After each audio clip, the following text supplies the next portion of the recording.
সালামু আলাইকুম।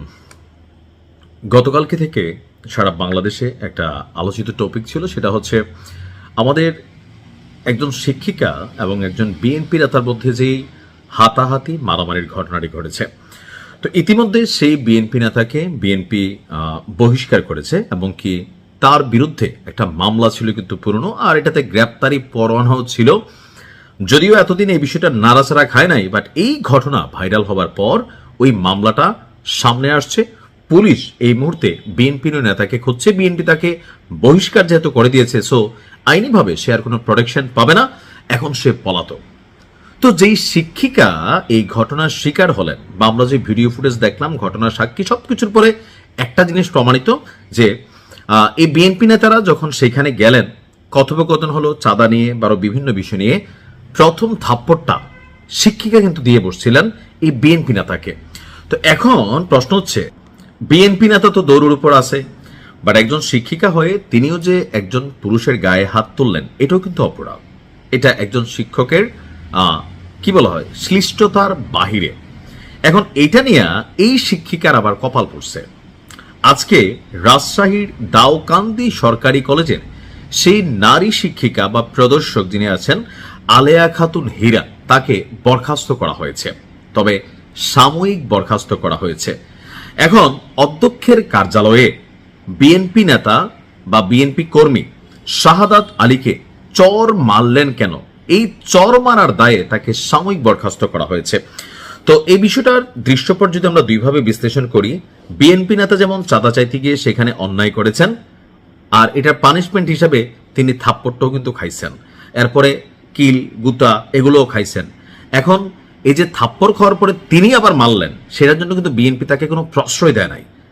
বিএনপি তার বিরুদ্ধে, আমি মনে করেছি বা আমি আগের ভিডিওতে বলেছি, আইনি পদক্ষেপ নেওয়া দরকার ছিল, হয়তোবা নিবে। তো সে তো এখন পলাতক, দৌড়ের উপরে আছে। কিন্তু যে শিক্ষিকা, তিনি চর দিলেন প্রকাশ্যে এতগুলা মানুষের সামনে। এই চর যদি আপনিও খাইতেন, আমিও খাইতাম, মাথার রগ আউলায় যেত, ঘটনা কিন্তু একটা ঘটাই দিতাম। কারণ যার মাথাতে কাজই করে নাই, ওই যে বিএনপি নেতা যিনি ছিলেন বা কর্মী শাহাদাত, সেখানে চাঁদা চাইতে গেছে বা টেকনিক্যালি এটার হিসাব টিসাব খুঁজ করছে। এখন এই বিষয়টার কথোপকথনের ভিডিও তো আমরা দেখি নাই, আমরা শুধু সবাই দেখছি যে ম্যাডাম থাপ্পড় দিছে, এরপর থেকে রূপসাজুতা আরো বিভিন্ন অ্যাক্টিভিটিস আমরা দেখছি। এখন এই নিয়ে আলেয়াকে, যিনি আমাদের শিক্ষিকা আছেন, তাকে ওই কলেজ কমিটি থেকে আপনার বা কার্যালয় থেকে তাকে সাময়িকভাবে বরখাস্ত করা হয়েছে। কারণ একজন শিক্ষিকা হিসাবে ওনার যে সংযম প্রদর্শনের বিষয় ছিল, আইনিভাবে বিষয়টাকে মোকাবেলা করার সুযোগ ছিল, কলেজ কমিটির মাধ্যমে এটাকে সুরাহা করার সুযোগ ছিল। যেহেতু যারা এখানে আসছে তারা কলেজ কমিটির কেউ না, সো প্রত্যেকটি স্কুল কলেজ বা প্রতিষ্ঠানের একটা কমিটি থাকে, সেই কমিটিকে না জানিয়ে কোনো অ্যাকশনে না গিয়ে বা আইন শৃঙ্খলা বাহিনীকে অবহিত না করে বা উপজেলা শিক্ষা অফিসারকে অবহিত না করে তিনি যেহেতু নিজ দায়িত্বে একটা থাপ্পড় দিচ্ছেন, এই জায়গাটা কিন্তু অন্যায় ছিল। সেই অন্যায়ের জন্য বেসিক্যালি তাকে সাময়িকভাবে বরখাস্ত করা হয়েছে। এখন এটা কতদিনের জন্য বা কত সময়ের জন্য এই প্রসঙ্গে আসে নাই। আর অপরদিকে শাহাদাত আলী, তার বিরুদ্ধে পুলিশের কাছে একটি মামলার গ্রেফতারি পরোয়ানা ছিল এতদিন। তবে দুর্গাপুর থানা পুলিশ গতকালকে পর্যন্ত, আমি যখন নিউজটি করছি অর্থাৎ আজকে পর্যন্ত, তাকে গ্রেফতার করতে পারেনি। আর তার বিরুদ্ধে এই মুহূর্তে যে অভিযোগ, সেই অভিযোগে পুলিশের কাছে কেউ এখন পর্যন্ত কোনো অভিযোগ করেনি, যার কারণে পুলিশ তাকে এই বিষয়ে কোন রকম রিয়েকশনে যাবে, মানে কলেজ কর্তৃপক্ষ বা সেই নারী প্রদর্শক বা শিক্ষিকা যিনি আছেন, তিনারা কোনো থানাতে অভিযোগ করেন নাই।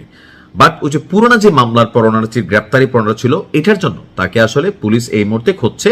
আর এই মুহূর্তে সে ধরাছোঁয়ার বাইরে বা ধরেন আপাতত পলাতক আছে।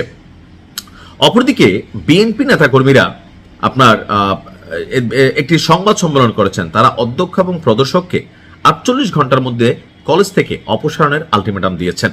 তো পরিস্থিতির পরিপ্রেক্ষিতে মাধ্যমিক এবং উচ্চশিক্ষা অধিদপ্তর রাজশাহী অঞ্চলের পরিচালক অধ্যাপক মোহাম্মদ আসাদুজ্জামান আজকে দুপুরে এই কলেজ পরিদর্শন করেছেন এবং সংশ্লিষ্ট সবাইকে শান্ত থাকার আহ্বান জানিয়েছেন। তো কলেজে যাওয়ার পর তিনি আবার যে অধ্যক্ষ ছিল আব্দুর রাজ্জাক এবং শিক্ষিকা আলেয়া খাতুনকে পাননি। তারা বলছেন তারা এই মুহূর্তে অসুস্থ। তো কলেজ থেকে ফিরে রাজশাহীতে মাউসী কার্যালয়ে অধ্যক্ষকে ডেকে আলেয়া খাতুন হীরাকে সাময়িক বরখাস্ত করার নির্দেশ দিয়েছেন আমাদের এই ঊর্ধ্বতন কর্মকর্তা। তিনি বলছেন যে উচ্ছৃঙ্খল আচরণের অভিযোগে আলেয়ার বিরুদ্ধে এলাকায় বিক্ষোভ হচ্ছে, এই কারণে তাকে সাময়িক বরখাস্ত করা হয়েছে। আর বিষয়টা বাকিটা হয়তো সময়ের সাথে যাবে। তবে আমার মনে হয় সবসময় একটু ধৈর্য প্রদর্শন করা উচিত। যে কোনো জায়গায় আপনি গায়ে হাত তোলা, কাউকে গালাগালি করা, যদি এরকম পরিস্থিতি হয়, দেশে আইন আছে। আগে না আমরা ধরলাম আইন ছিল না, বিচার হইতো না, এখন তো আইন আছে, নতুন সরকার আছে। তবে আপনাকে আইনের সাহায্য নেওয়া উচিত, নয়তো অনাকাঙ্ক্ষিত ঘটনা ঘটতে পারে। ভালো থাকুন। আসসালামু আলাইকুম।